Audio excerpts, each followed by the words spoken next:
Hello and अस्सलाम वालेकुम to everyone, welcome back to paradise academy. So प्यारे दोस्तों, स्टार्ट करते हैं नया पार्ट नंबर 3। हमारा रहने वाला है maths and reasoning previous year important questions जो कि जेकेएसबी के जूनियर असिस्टेंट एग्जाम में आए थे। गाइस, बहुत ही जल्दी मैं एक प्लेलिस्ट बनाने जा रहा हूं, उसमें मैं आपको सारी के सारी प्रीवियस ईयर क्वेश्चंस कंपाइल करके उनके सारी वीडियोस रखूंगा।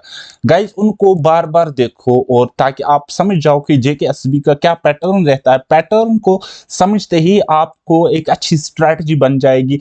आपको पता चल जाएगा कि what to do and what not to do. ठीक है गाइज, सो दैट आप मैथ्स एंड रीजनिंग में मैक्सिमम स्कोर करके अदर वीक पोर्शंस का स्कोर बैलेंस करके सिलेक्शन ले जाओ। आपके लिए सबसे ज्यादा मैटर जो करता है वो है आपका सिलेक्शन, ना कि आपका किसी भी फील्ड में मास्टर या पीएचडी करना। आई बात समझ? तो गाइस, मेरे चैनल को सब्सक्राइब कर सकते हो। मुझसे कंप्लीट पढ़ने के लिए आप पैराडाइज एप्लीकेशन डाउनलोड करके वहां पे इनरोल कर सकते हो। So without wasting much time, let's get started. Question number 1 आपकी स्क्रीन पर है। How many seconds will a train take to cover a distance of 3335 meters if it runs at a speed of 414 kilometre per hour? तो guys, ये हमें क्या कहता है वो आपने समझा होगा कि बताता है कितने सेकंड्स में एक ट्रेन इतनी डिस्टेंस कवर करेगी इस स्पीड के हिसाब से। लेकिन डिस्टेंस हमें गिवन है मीटर्स में एंड स्पीड है हमारे पास किलोमीटर पर आवर में। तो गाइस, मैंने आपको बताया कि जब ये ऐसी गड़बड़ी हो तब आपको स्पीड को क्या मीटर पर सेकंड में चेंज करना पड़ता है, लेकिन हम चेंज नहीं करेंगे, डायरेक्ट सॉल्व करेंगे। कैसे? सो गाइस, टाइम टाइम हमें सेकंड्स में पूछा है ना, तो हम ये बराबर होगा, यानी कि टाइम इन सेकंड्स बराबर होगा टोटल डिस्टेंस कितना है 3335 metre divided by speed is what 414 kilometre per hour. तो इसको मीटर पर सेकंड में चेंज करने के लिए हम 5 डिवाइड बाय 18 से मल्टीप्लाई करते हैं। अगर नहीं पता कैसे होता है तो मैंने आपको पहले समझाया है। तो इससे ये चला जाएगा 23 टाइम्स, राइट। देन हमें क्या मिल जाएगा यहाँ पे 3335 डिवाइडेड बाय 23 इंटू 5। तो पहले इसको इस तरीके से काटोगे, फिर 23 से इसको सॉल्व करेगी तो 29 सेकंड्स आपका सिंपल सा आंसर निकल के आएगा। बताओ कौन सा क्वेश्चन, क्या क्वेश्चन नहीं था ये, 15-20 सेकंड्स का खेल था बस। चलिए next question. The average weight of a team of 66 employees is 88 kg। हाँ जी, 66 है एम्प्लॉयज और इनका एवरेज वेट है 66 है एम्प्लॉयज और इनका एवरेज वेट है what 88 kg। Okay, if the weight of the manager is included, weight अब मैनेजर का इंक्लूड किया जाता है, यानी कि यहां से +1 होता है तो वो 67 हो जाएगी ये। Then the average increase by 1 kg, तो एवरेज इंक्रीज होती है बाय 1 kg, यानी कि 88 पहली एवरेज थी, अब 89 हो जाएगी। आई बात समझ? Okay, find the weight of the manager, manager का वेट हमें फाइंड आउट करना है। तो मैंने आपको क्या बताया, इस वन को इस 89 के साथ मल्टीप्लाई करना है और इस 66 को इस 1 के साथ मल्टीप्लाई करना है। ओके, सो क्या करेगी 66 इंटू 1, 66 इंटू 1 प्लस करेंगे 89 इंटू 1, 89 इंटू 1, राइट। तो देखो भाई मेरे वो हो गया 66 प्लस 89। तो अब आप सोचो ना, यहां पे इससे एक उठाई, इसको 90 बना, 90 प्लस 65 कितना होता है बेटा? आप बोलोगे sir 155। So therefore 155 is the correct answer, option A, right. Next question. X can do a piece of work in 272 days। X किसी काम को करता है 272 days में। Okay, X worked at it for 56 days and then Y finished the remaining work in 216 days। Okay, in how many days in how many days can X and Y together finish the work? Okay, हमें efficiency का पता लगा लेना है यहाँ पे। Okay, तो चलिए जी, एक्स किसी काम को करता है 272 दिन में, 56 डेज तक ये करता है। ओके, हम अगर टोटल वर्क या इस तरीके से मान लो आप कि 56 डेज तक ये करता है और 272 दिन में ये कर सकता है, 272 दिन में ये कर सकता है, 272 दिन में ये कोई काम कर सकता है, 56 डेज में इसने किया। यानी कि अगर ये एक यूनिट एक दिन में काम करता था, तो वर्क जो रिमेनिंग रह गए वो कितना रह गया, 12 से 6 गए तो 6, और यहाँ पे 6 में से 5 गया तो 1, और 2 यहाँ पे। ठीक है, तो 216 यूनिट्स काम अब करता है, कौन करता है, वाई करता है। कितने दिन में करता है, 216 डेज में करता है। यानी कि एक्स की इफिशिएंसी अगर 1 यूनिट थी तो वाई की इफिशिएंसी भी हमें यहाँ पे क्या आएगी, वाई की इफिशिएंसी भी हमारे पास बेटा निकल के आएगी, वाई की इफिशिएंसी भी 1 यूनिट आ जाएगी। ओके, तो बस अब हम इसको सॉल्व कर सकते हैं। कैसे कर सकते हैं कि टोटल वर्क, अगर देखो बेटा, टोटल वन डे वर्क अगर हमने मान लिया था 1 यूनिट। ओके, यहाँ पे हमने मान लिया था ना 1 डे वर्क 1 यूनिट, तो ये एक्स 272 दिन में काम करता था, तो 1 यूनिट के हिसाब से 272 यूनिट्स काम होते थे। 56 किए 216 रहे, 216 यूनिट वाई ने किए 216 डेज में, तो मतलब वाई की इफिशिएंसी भी 1 यूनिट है। तो कुल मिलाकर एक्स प्लस वाई की इफिशिएंसी की अगर हम बात करेंगे तो वो करेंगे 2 यूनिट काम पर डे। आई बात समझ? ओके, अब इनको टोटल वर्क करना है, टुगेदर मिलके करना है। टोटल वर्क कितना है, 272, और इफिशिएंसी इनकी मिलकर होगी 2, तो डेज कितने लग जाएंगे, 136 डेज। बताओ, ये मैंने इतना डीप एक्सप्लेन किया, हालांकि करने की जरूरत बिल्कुल भी नहीं थी। अब आप स्टक हो जाओगे, सर हमने एलसीएम मेथड पढ़ा था, तो बेटा ये एलसीएम पर डायरेक्ट क्वेश्चन नहीं आ गया था, ये इफिशिएंसी पर क्वेश्चन आ गया। तो आपका अप्रोच, आपका बेसिक क्लियर है, आपको अगर मतलब बेसिक अंडरस्टैंडिंग है, लॉजिक्स आपके बिल्ड हो चुके हैं, तब आपको ये सोचने में ज्यादा टाइम नहीं लगेगा। Okay, now next, if 16% of 25% of 75% of a number is 381, then what is the number? Okay, चलिए जी, 16% 16 अपन 100 लिखो, ठीक है, ऑफ 25% उसकी फ्रैक्शन 1/4 होती है, ऑफ 75% उसकी फ्रैक्शन 3/4 होती है। नंबर को x मान लो, किसके बराबर है, 381। ठीक है, हमें नंबर बताना है x की वैल्यू। बस अब देखो, चार चुके 16, 16 से 16 ये कट जाएगा, तो 3 इंटू 27 होता है 81। ठीक है गाइस, सो एक्स की वैल्यू कितनी आ जाएगी, 127 इंटू करेगी ये 100। ठीक है, तो कितना आ जाएगा, 12700 इज द करेक्ट आंसर। बताओ भाई, मजा आ रहा है ना। Next, in what ratio must a grocer mix two varieties of pulses costing 69 and 92 per kg respectively, so as to get a mixture worth rupees 79.5 kg? So guys, ये question allegation से solve हो जाएगा। ठीक है, allegation मैंने आपको पढ़ाया है, तो घबराने की जरूरत बिल्कुल भी नहीं है। एक वैरायटी है 69 रुपीज की, दूसरी वैरायटी है 92 रुपीज की, तो बोलता है हम किस रेशो में इसको मिक्स करें सो दैट हमें इसका ये मतलब एवरेज कॉस्ट हमें 79.5 रुपीज पर केजी मिले। तो 79.5, तो पॉइंट को खत्म करने के लिए 10 से मल्टीप्लाई करेंगे। ठीक है, अब देखो पॉइंट खत्म हो गया, राइट। तो देखो भाई, बड़ा माइनस छोटा, ये है बड़ा 795, इससे हम माइनस करेंगे 69 की, तो पहले 100 माइनस करो। तो इस तरीके से सोचो ना बेटा, देखो 95 पहले सब्ट्रैक्ट करो तो वहां पे 700 रहेगा, लेकिन फिर से 10 सब्ट्रैक्ट करना है, यानी कि कुल मिलाकर हमें 105 यहाँ पे मिल जाएगा। अब यहां से ये सब्ट्रैक्ट करो, 920 माइनस करेंगे 795, इससे सब्ट्रैक्ट करेंगे, तो 10 में से 5 गए तो 5। ठीक है, बच्चों की तरह करो। ठीक है, तो फिर यहाँ पे 11 में से 9 गए तो 2, 8 में से 7 गया तो 1।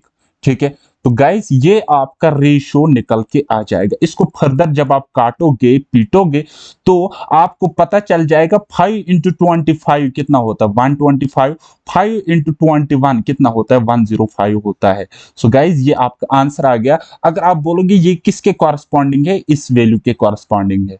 ठीक है, यानी कि इसका मतलब है कि 690 रुपीज पर केजी या 69 रुपीज पर केजी और 92 रुपीज पर केजी को हम 25:21 के रेशो में मिक्स करके हमें मिल जाएगा प्राइस, उसका पूरा का पूरा कॉस्ट प्राइस मिलेगा 79.5 रुपीज। बात आई समझ?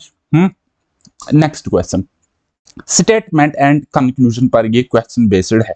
ओके, तो चलो जी वेन डायग्राम से ही बनाते हैं। हालांकि मैंने आपको 50-100 का लॉजिक भी बताया था ऐसे क्वेश्चन को सॉल्व करने के लिए। कहता है Jinu is an intelligent student. Okay, मान लिया हमने जिनू एक इंटेलिजेंट स्टूडेंट है। ओके जी, सॉरी स्टेटमेंट पढ़ेगी ना पहले। कहता है only the intelligent students can pass the exam। कहता है सिर्फ और सिर्फ इंटेलिजेंट स्टूडेंट्स ही एग्जाम को पास कर सकते हैं। जिनो पास द एग्जामिनेशन, जिनो पास करता है एग्जामिनेशन। अब हम इस स्टेटमेंट को समझो, सिर्फ इंटेलिजेंट, सिर्फ हार्ड वर्किंग की बात यहां पे नहीं कही गई है, सिर्फ इंटेलिजेंट स्टूडेंट्स एग्जाम को पास कर सकते हैं। और यहाँ पे जीनो पास करता है इस एग्जाम को, मतलब अगर जीनो पास करता है एग्जाम को दैट मीन्स वो इंटेलिजेंट होगा। सो पहला कंक्लूजन जो है जीनो इज एन इंटेलिजेंट स्टूडेंट, ये 100% करेक्ट है, 100% ट्रू है। ओके, दूसरा स्टेटमेंट कहता है हमें Gino is a good human being. तो यहां पे कोई अगर एग्जाम पास करता है तो क्या उसका मतलब यह है कि वो अच्छा ह्यूमन बीइंग है? ठीक है, हो भी सकता है, नहीं भी हो सकता, लेकिन स्टेटमेंट की अगर हम बात करेंगे तो ऐसी बात हमारे पास स्टेटमेंट में बिल्कुल भी नहीं है।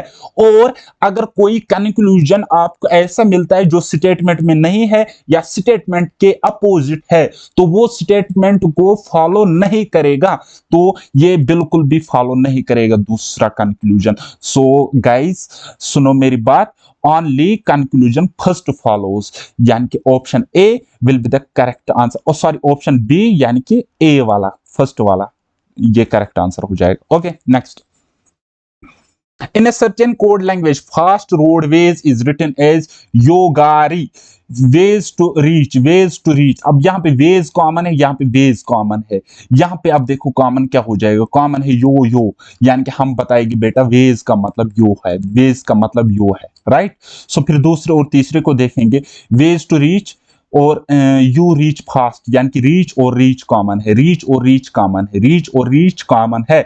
यहाँ पे टी एच कॉमन है, दैट मीन्स हम लिख सकते हैं रीच का मतलब टी एच है।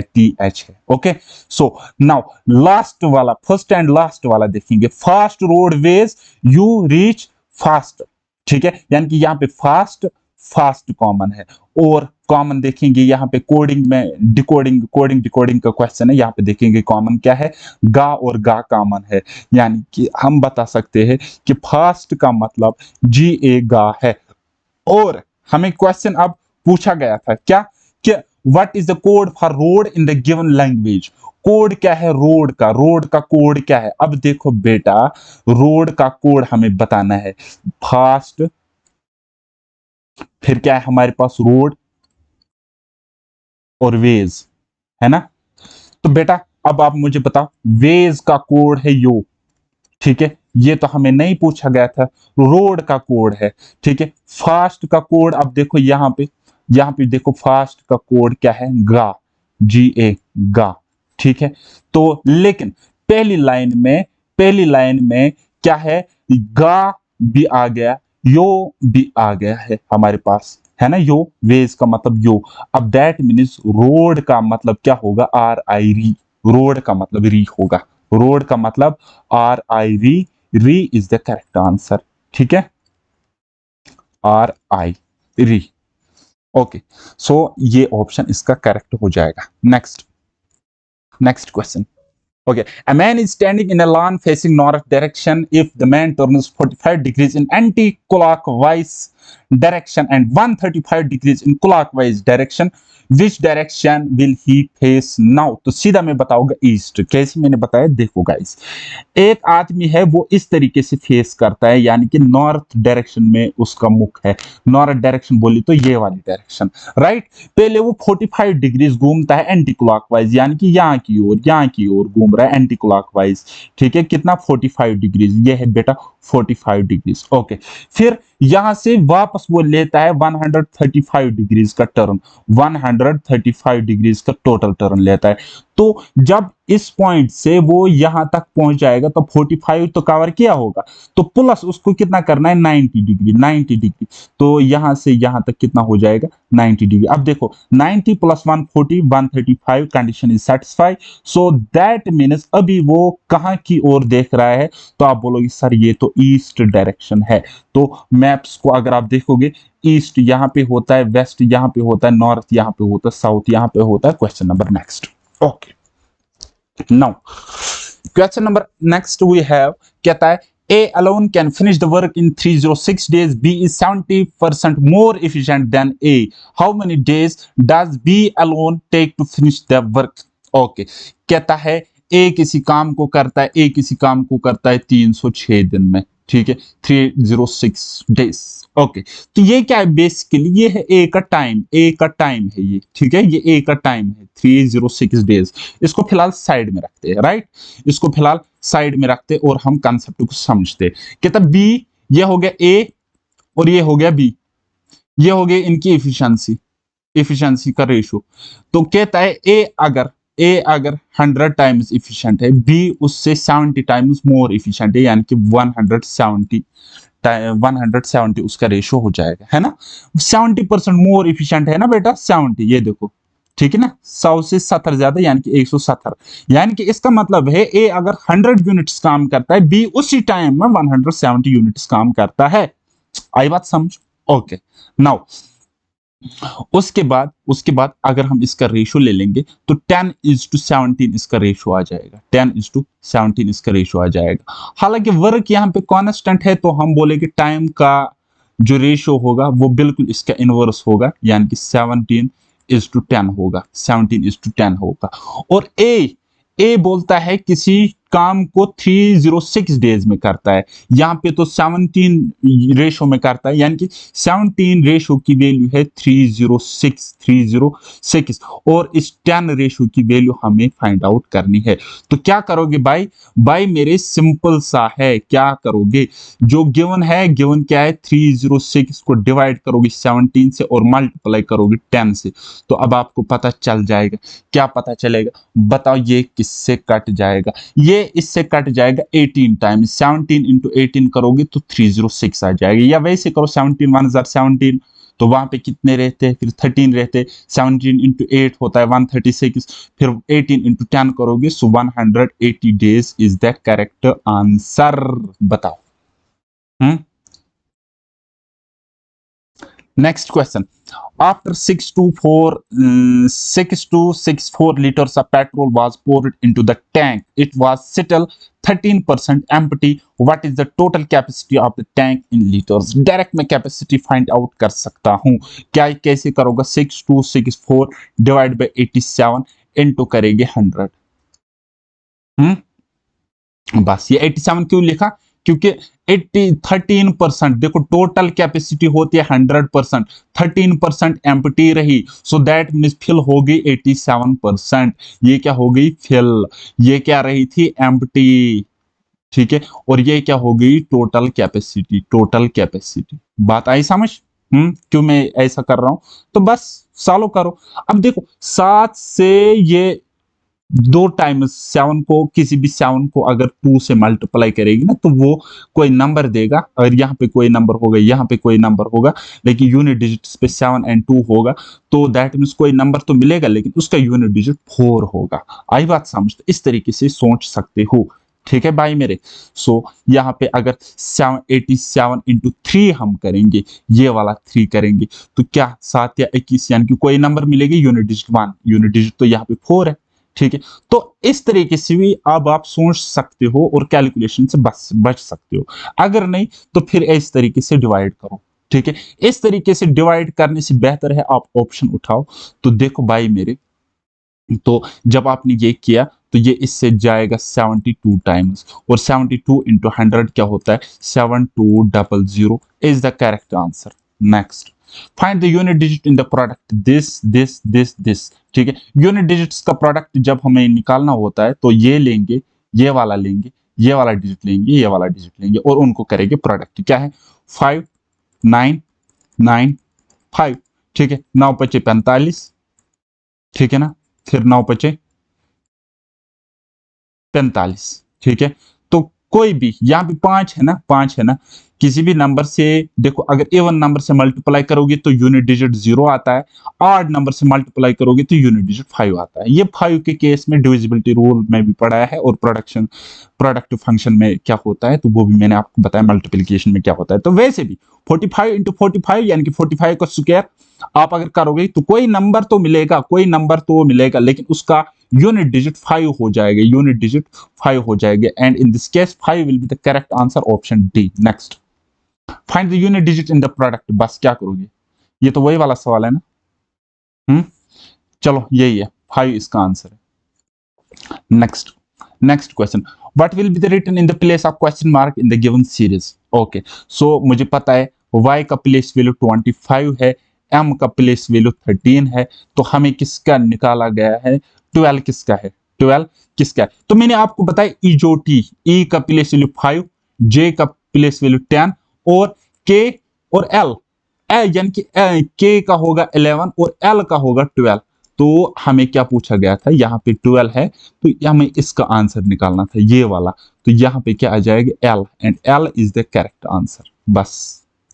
Next, the average of 13 consecutive numbers is 574 if the average of first 6 numbers is 571 and the average of last 6 numbers is 577, find the middle number।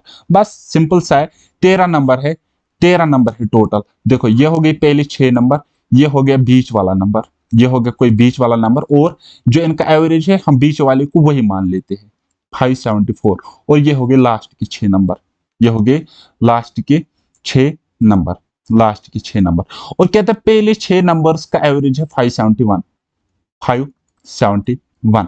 आप अगर मुझे बताओगे भाई 571 पहले 6 नंबर्स का एवरेज है, तो 571 574 से कितना कम है, तो आप बोलोगे सर ये इससे कम कितना है, तो -3। यानी कि यहाँ पे ओवरऑल इफेक्ट जो सम है, जो सम पे है या पर हेड इफेक्ट पड़ेगा, वो पड़ेगा 6 इंटू -3 यानी कि -18, ये यहाँ पे इफेक्ट पड़ेगा ओवरऑल। ठीक है, यहाँ पे देखेंगे इनका एवरेज, इनका एवरेज 577 है, यहाँ पे 577 एवरेज है ना, 577।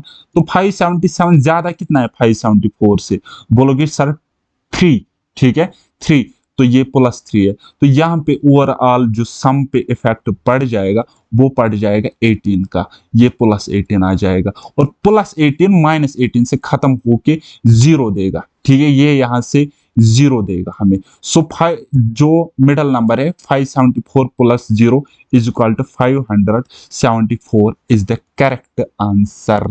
बताओ, समझ में आ गया ना, मगज में आया ना। अदरवाइज आपका जो बेसिक मेथड है उसमें आपको क्या करना होता है, आप उसमें करोगे 574 इंटू 13, ठीक है, उससे आप माइनस करोगे, क्या करोगे माइनस, उससे आप करोगे -6 इंटू 571 प्लस करोगे 6 इंटू 577, इस तरीके से आपको मिडल नंबर मिल जाएगा। ठीक है, मिडल नंबर मिल जाएगा। ठीक है, बस ये लंबा सा है, कैलकुलेशन में फंस जाता है इसमें इंसान, तो क्या ही फायदा है ऐसा करना। आई बात समझ। तो बस मैं आपको शॉर्टकट बेस्ट मेथड बता रहा हूँ, आप इसको सीखने के लिए मुझसे कंप्लीट पढ़ सकते हो। ओके, अगर आपकी मर्जी हो तो, राइट। तो चलिए जी, बस हम सॉल्व करेंगे। ये क्या है, $, क्यू, $R, फिर है $S। ठीक है, फैमिली ट्री मैंने आपको बताया, बस उसी को हम अप्लाई करेंगे। तो डॉलर मीन्स क्या है, डॉलर का मतलब होता है $B है ना, यहाँ पे ये देखो ना, ये देखो, ठीक है, पहला दूसरे का बेटा होता है, यानी कि P is the son of Q, P is the son of Q, P is the son of what, Q। ठीक है, फैमिली ट्री। P मेल है तो ट्रायंगल में बंद किया, फीमेल होती तो सर्कल में बंद करते। ओके, Q #R, हैश मतलब ये, ठीक है, हैश मतलब ये, A B मतलब A is the wife of B, तो that means Q is the wife of R। Q अब वाइफ होगी, वाइफ यानी कि फीमेल है R की, किसकी, R की। तो R की अगर ये वाइफ है तो R खुद क्या होगा भाई, मेल होगा ना, ये पूछने की जरूरत नहीं है। ठीक है, सो R $S, तो डॉलर का मतलब हो गया पहला दूसरे का बेटा होता है ना, ये वाला। A is the son of B, that means R is the son of S. R is the son of S, यानी कि S is the father of R. अब या मदर भी हो सकती है, राइट, मदर भी हो सकती है, फादर भी हो सकता है. ओके, सो क्वेश्चन में हमें क्या पूछा है, how is P related to S? P S से किस तरीके से रिलेशन में है? देखो, P का बाप R और R का बाप S हो सकता है, या इस तरीके से P का बाप R और R की माँ S हो सकती है, S हो सकती है, ठीक है. तो S को अब ये P क्या लगता है, ग्रैंड सन लगता है, ग्रैंड सन लगता है. So grand son, option C is the correct answer. आई बात समझ? Find the reminder when 643288 divided by 9. ठीक है, क्या है 643288, ठीक है, जब हम इसको 9 से डिवाइड करेंगे तो बस देखो 9 9 खत्म करके खत्म करो, ठीक है. देखो 3 तो 6 हो गए 9, ओके, ठीक है. 8 8 16, 16 तो 2 हो गए 18, 18 मतलब 18 मतलब 1 तो 8 हो गए 9, तो खत्म करोगे इनको भी, खत्म करोगे इनको भी, हो गए खत्म. तो अब वहां पे बचा क्या, 4. तो ये 4 9 से छोटा है ना, so 4 will be the 4 will be the remainder and option fourth will be the correct answer. Otherwise आप क्या करोगे, जस्ट इसको 9 से डिवाइड करोगे. Okay, next question. नेक्स्ट क्या है हमारे पास, मिसिंग नंबर हमें फाइंड आउट करना है. नंबर सीरीज क्या है हमारे पास, 24 29 27 32, देन हमारे पास है 30. ओके, ये वाला है. ओके, समझो, जन्म समझा करो. चलो जी, देखो बेटा, +3, ओके, यहां से देखो क्या हो रहा है, बताओ ना भाई, +3 हो रहा है ना, +3 हो रहा है. तो यहाँ पे ये मिसिंग टर्म हमें, ये यानी कि ये अल्टरनेट सीरीज है, तो यहाँ पे भी क्या होगा भाई, +3 होगा, +3 होगा. आई बात समझ? अगर इस तरीके से नहीं हो रहा है, देन इस तरीके से डिफरेंस निकालो. यहाँ है 5, यहाँ है -2, यहाँ है 5 यानी कि +5, फिर यहाँ है -2, यहाँ पे क्या हो जाएगा, +5 हो जाएगा. So answer is 30 + 5 is equal to 35. Answer option A. Next, a dealer bought a washing machine for rupees 919500 and sold at a gain of 25%. Find its selling price. selling price हमें निकालना, बस क्या करोगे, 19500 को डिवाइड करोगे 4 से, multiply करोगे 5 से, आंसर निकल के आ जाएगा. ठीक है, 4 5 20, 4 चुके 16, 3 यहाँ पे, 4 8 32, 3 यहाँ पे, 4 7 28, 2 यहाँ पे, 4 5 20. तो answer will be what, 4875 into 5. ठीक है, 5 5 25, 2 5 7 35, 2 37, 3 5 8 40, 3 43, 4 5 के 20, तो 4 हो गए 24 आंसर. ठीक है, next. Next question. The ratio of three numbers is this, and their sum is this. Find the second number of the three numbers. बस क्या करेंगे, 24 अपन इन तीनों को ऐड करो. ठीक है, क्या है 24 24 24, तीनों को, चारों को 24. देखो यहां से एक उठाओ, ये 24 बन जाएगा, और ये भी 24 रहेगा, ये भी 24 रहेगा. सो 24 या 72. ठीक है, 72 of what, 2664 is equal to, ये क्या हो गया, 1/3, 1/3 ऑफ दिस. ठीक है, 1/3 ऑफ 2664 कितना हो जाएगा, 3 8 24, 2 यहाँ, 3 8 24, 2 यहाँ, 3 8 24, यानी कि 888 इज द करेक्ट आंसर.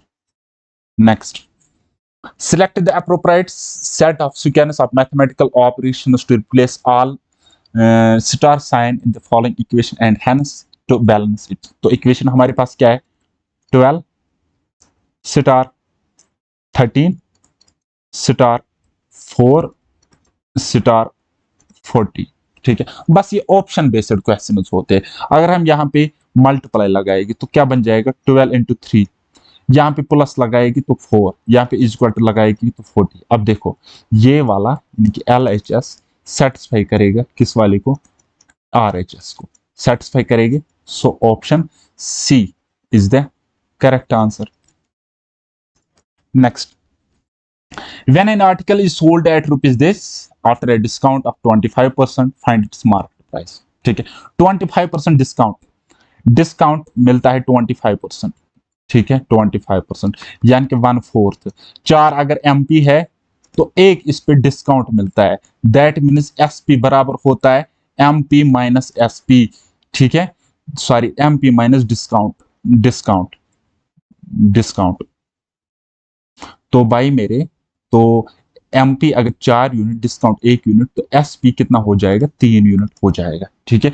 और हमें क्वेश्चन में एसपी कितना दिया है, इतना, ठीक है। और एमपी हमें निकालना है, एमपी हमें निकालना है, बस, बस हो गया सालो। अब मैं इतना नहीं लिखूंगा, ओके,